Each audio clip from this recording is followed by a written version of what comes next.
Are you serious? Are you serious? It's getting serious in Russia. The bear and the people are rising up against Vladimir Putin. Now, this is different than this has been a while since we've seen this, but it happened.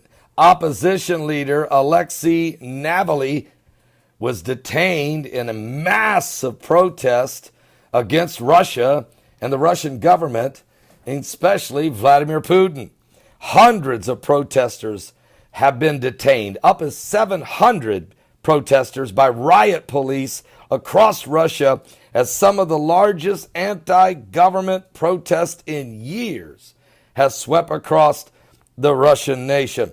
The call to protest came from opposition politician, anti-corruption campaigner Alexei Navalny, who himself has been arrested and detained in Moscow. A monitoring group says at least 850 people were detained in Moscow alone. That's huge. Police say 7,000 people attended this Moscow rally, but reports are saying it was higher than 30,000. Crowds were enormous, and they surged down the lengths of the city's main thoroughfares. And the police helicopters flew overhead. Thousands of riot police were on duty across the city. The size and the scope of the demonstrations posed a challenge for the Kremlin, a year before the elections in which Vladimir Putin is expected to win another 6-year term. We already have another competitor. But notice, every time there's a competitor against Putin, they usually end up shot and dead, or in this case, detained, as he usually puts down his competitors. But this is different. This is a different world. With the British Brexiting the European Union, with Trump taking the New World Order, taking the globalists out of power by winning the election in the United States, by France's new presidential candidate, Marine Le Pen, calling for the death of the EU and that the EU is dying, and calling for an independent France. Now the people in Russia have risen up, and the protesters are pushing back.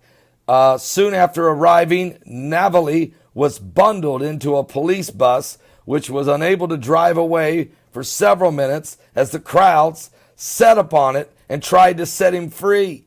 Protesters even pushed parked cars in front of the bus to stop it from moving, but were later beaten away by the riot police. There were isolated clashes with riot police, shouts of shame, and Russia will be free. Listen to that. The protests were a demand for answers to the video made by Navalny and his team about corruption linked to the Prime Minister Dmitry Medvedev, and the video which alleges that Medvedev has amassed a collection of luxury mansions, yachts, vineyards, and has been watched on YouTube more than 11 million times. So alternative media exposing the corruption and the sin of those in the highest of levels of government has turned the Russian public into protesting against the official government that's in charge right now.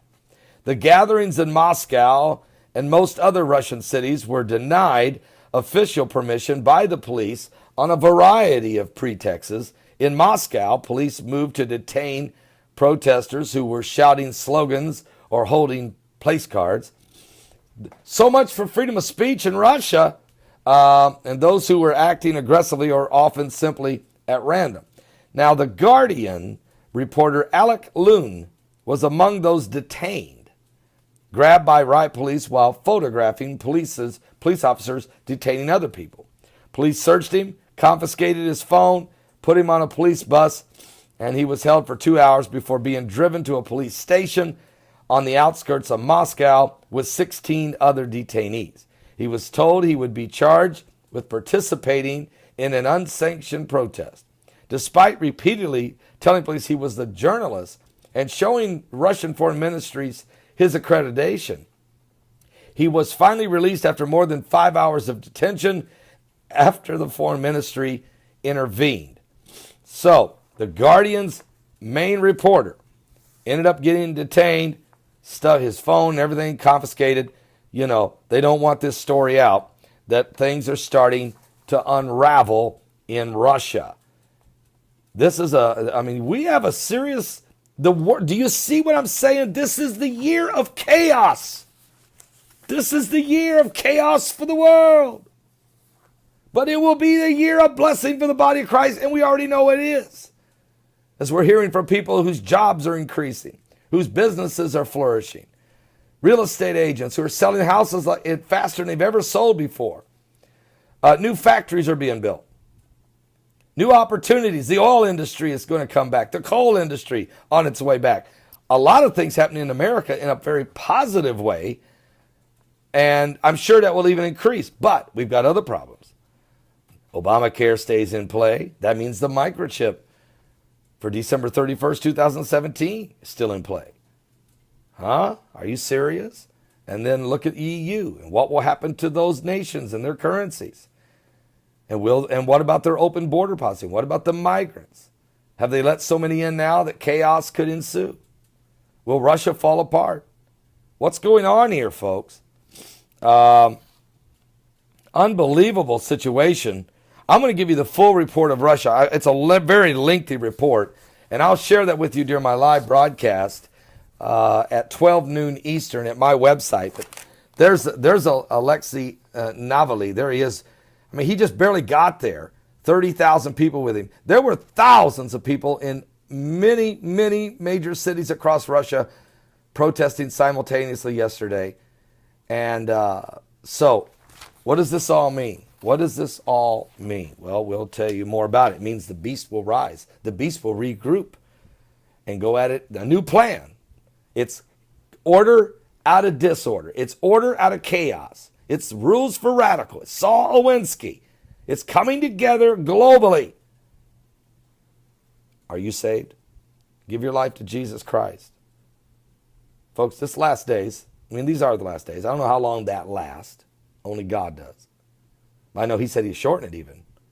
So if we're in the last days and he's going to shorten it, then you need to get saved. Give your life to Jesus Christ. We had 37 people saved in our live Sunday night broadcast last night. It was unbelievable. And I baptized 20 people this weekend at our home church at Community Gospel Baptist Church. People are coming to Jesus. They know they need to get things right with God. What about you?